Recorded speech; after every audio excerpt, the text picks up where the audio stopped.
Bonjour les amis, le sujet d'aujourd'hui c'est comment devenir riche avec seulement 100 $.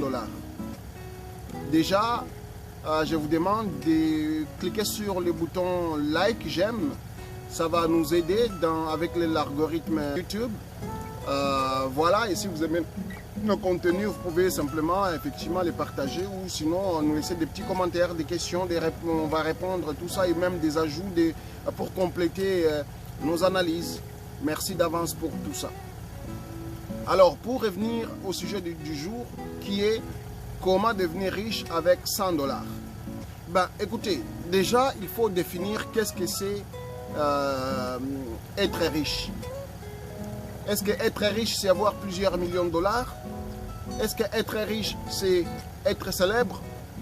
Parce qu'il peut exister des gens riches et célèbres, mais il peut exister simplement aussi des gens célèbres, mais sans être riches. Il peut exister des gens riches, mais sans être célèbres. Donc, est-ce que être riche, c'est avoir jusqu'à quel montant d'argent? Alors, c'est tout ça qu'on va essayer de voir. Mais déjà, je pense que être riche, c'est simplement avoir plusieurs biens en son nom et avoir un revenu régulier. Voilà, c'est aussi simple que ça. C'est ça être riche. Ce n'est pas autre chose. Ce n'est pas défini en termes d'argent, mais c'est en termes de possession. Donc on peut être riche parce qu'on a 3-4 maisons, mais on est riche. Et puis on peut être riche parce qu'on a une ou deux affaires et puis qu'il y a des revenus qui entrent de façon régulière. C'est être riche. Et donc, en suivant cette façon de voir les choses, comment devenir riche avec 100 $? De toute façon, c'est ça qui nous intéresse aujourd'hui. Déjà, quand on a 100 $, maintenant, il faut choisir la fréquence. Mais il ne suffit que de 100 $. Si j'ai 100 $ dans mon budget à mettre chaque 2 semaines, je mets chaque 2 semaines 100 $. Je peux le mettre dans beaucoup de comptes où il y a des avantages. Je peux le mettre soit dans un compte d'épargne études qui va me produire des intérêts pas mal plus élevés, en plus de subventions. Je peux le mettre dans un compte CELI, je peux le mettre dans ce genre de compte. Je peux même l'investir en bourse, tout ça avec risque moindre pour ne pas le perdre, pour garder quand même cet argent et garder à l'esprit que c'est vraiment pour l'investissement. Et donc, on peut faire plusieurs choses avec ces 100 $, mais quand on garde ces rythmes réguliers dans notre budget, de chaque paye, on a 100 $ qu'on met à côté. Chaque paye, on prend 100 $, on met de côté. Et ça, pendant X nombre de temps, on peut accumuler un montant d'argent. Disons 5 ans. 5 ans, on peut accumuler un montant d'argent important. En plus des intérêts, on peut avoir déjà une mise de fonds pour investir, soit ouvrir une entreprise, lancer un produit, ou simplement investir en immobilier. Quand on investit en immobilier, ça veut dire acheter un logement pour des fins de location. Quand on a un peu plus, on peut en mettre plus, mais là on parle juste de 100 $. On le met 100 $ de côté, 5 ans du temps, on a assez d'argent pour pouvoir justement réaliser notre projet. Normalement, la richesse, c'est une question d'un projet à la fois. Un projet à la fois. On ne devient pas riche du jour au lendemain. Donc, ça ne veut pas dire que le deuxième projet, tu dois attendre un autre 5 ans. Normalement, dès que tu as produit ton premier projet, qui est, disons, un duplex ou un triplex, peu importe, quand tu as ça, déjà, ça commence à te produire de l'argent. Toi, tu continues avec ton 100 $ que tu mets de côté, et là, ton duplex commence à te produire peut-être 200 ou 300 $ de plus par mois. Là, tu n'es plus dans le 100 $, tu es dans le 400 $.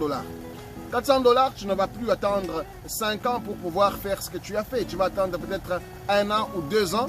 Tu achètes un autre immeuble. Ou même, disons que, exagérons, parce que le deuxième c'est plus compliqué que le premier, tu attends les mêmes 4 ans encore pour acheter le deuxième. Mais d'après moi, c'est beaucoup trop. 10 ans pour acheter 2 immeubles. C'est vraiment beaucoup trop. Normalement, dès qu'on a notre premier, les autres commencent ça devient un petit peu plus facile. Donc, quoique le premier, il est plus facile.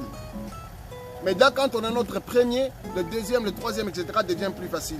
La majorité des gens qui sont devenus riches, disons, avec l'investissement, par exemple, l'immobilier, ils sont devenus en l'espace de 3, 4, 5 ans maximum. Ils ont déjà plusieurs portes, plusieurs dizaines de portes. Et ça, peu importe la vidéo d'un investisseur immobilier que vous allez voir que c'est le même parcours.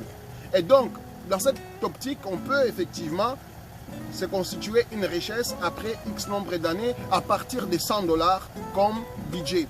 Avec 100 $, ça ne nous empêche pas de vivre notre vie donc de tous les jours. Donc, ce n'est pas vraiment un sacrifice. Parce que beaucoup de gens ont peur de dire, ben voilà, si je dois mettre de l'argent de côté, j'ai ceci, j'ai ça. On a toujours des excuses. On peut dire, voilà, moi je suis étudiant, etc. Les étudiants sont capables de mettre de côté 100 $, sur un budget. Chaque 100 $ de côté. Et donc, on peut travailler au salaire minimum, mais on peut quand même avoir une façon de mettre 100 $ de côté et ne pas le toucher. On se dit, ben ça c'est vraiment pour un projet spécifique, je ne le touche pas celle-là. Après X nombre de temps, mais ces 100 $ n'est plus vraiment 100 $. C'est un capital. Maintenant, beaucoup de gens vont aller investir dans des choses qu'ils ne maîtrisent pas. Moi, j'ai fait une vidéo sur ce qu'il faut investir. Pourquoi il faut investir dans l'immobilier? Pourquoi c'est certain de devenir riche avec l'immobilier? Il y a plus de chances en fait de devenir riche avec l'immobilier qu'avec n'importe quel autre produit. Ça, j'ai fait une vidéo qui existe sur ça. Il faut aller la regarder. Il y a beaucoup de contenu là-dessus.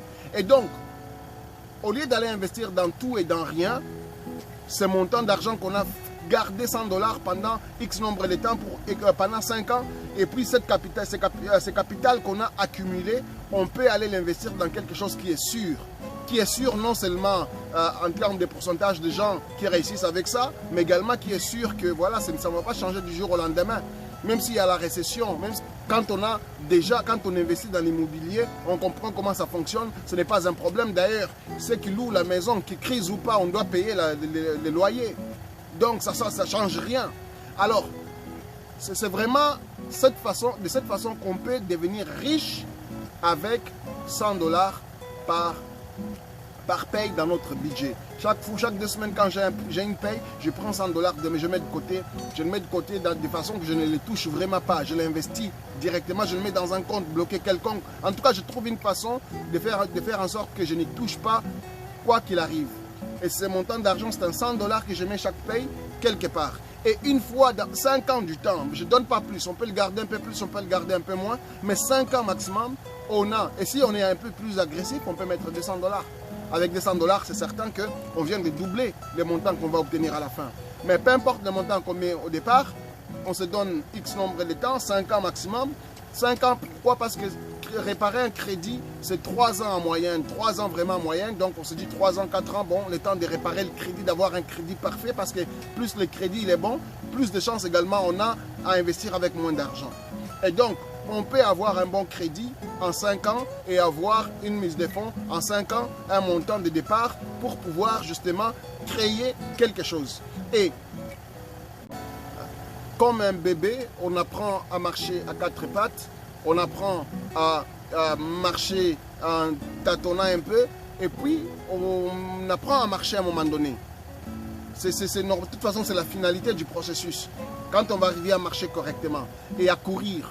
Et donc, l'idée ici, c'est d'arriver à courir, c'est-à-dire à être riche. Mais il y a les processus à suivre. On suit ces processus et une fois qu'on a atteint, donc, on a entamé le processus, c'est-à-dire qu'on a réparé le crédit, on a accumulé notre 100 $ pendant 5 ans et puis on a acheté notre premier investissement. Ben, en ce moment-là, on peut acheter un deuxième. On ne va pas attendre notre 5 ans, on va attendre peut-être juste quelques mois ou même une année tout au plus. On achète un autre, on achète un autre. Comme on a dit au début, la richesse, c'est l'accumulation des biens et un revenu régulier. Donc, tu investis en immobilier, tu achètes 2-3 immeubles, etc. Tu as des revenus réguliers, peut-être je sais pas moi, des 9 ou 10 ou même 12 ou même plus des personnes qui te donnent l'argent chaque mois. Tu es riche. Tu deviens riche. Tu deviens riche avec cet argent, mais tu deviens riche parce que, en fait, tu deviens riche parce que c'est pas toi qui payes l'hypothèque que tu prends pour ces immeubles.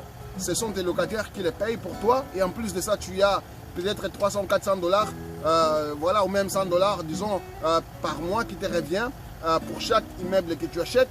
Et avec ça,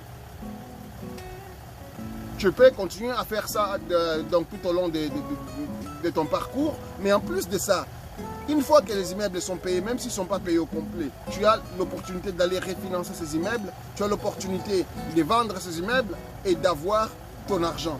Par exemple, tu attends pendant 15 ans ou même 20 ans un immeuble que tu as acheté avec 100 $. Et puis, pendant ce temps, tu reçois quand même un petit montant chaque mois. Mais en plus de ça, dans 20 ans, toi, si tu vends cet immeuble, mais tout c'est ton argent, ce n'est plus l'argent de la banque, c'est ton argent. Parce qu'en 20 ans, tu aurais payé, disons exagérons, maximum 25 ans, tu les vends. Ou même si tu les vendais en 15 ans, tu donnes une petite partie de l'argent à la banque, mais toi, tu accumules quand même beaucoup de richesses. Mais si tu en avais peut-être 5, 6, 7 immeubles, mais quelque chose que tu as fait en moins de 10 ans, tu attends juste un autre 10 ans qui s'écoule. Pendant ce temps, tu récoltes quand même de l'argent. Tu récoltes quand même de l'argent pendant ce temps. Mais une fois que tu attends un autre 10 ans qui s'écoule, pendant laquelle tu récoltes l'argent, mais tu vas aller vendre tes 6 ou 7 immeubles ou 10 immeubles. Mais un immeuble, déjà, on sait que c'est minimum 200 000 $. Donc, 200 000 $, si on fait x10, tu en as combien? 2 millions de $. Pourquoi? À cause des 100 $ que tu as investis et ça t'a produit 2 millions de $. Tu es riche. Donc, il y a plusieurs façons de le faire, mais tout ce que je dis, c'est que une façon, normalement, le début du processus, c'est d'accumuler, c'est de donner un moyen de pouvoir mettre de côté un montant d'argent de façon régulière. Et une fois qu'on a accumulé assez d'argent, on se lance en affaires. Et puis, c'est ça, devenir riche. Devenir riche, ce n'est pas autre chose que l'accumulation de biens et puis un revenu régulier. Voilà, je vous dis merci.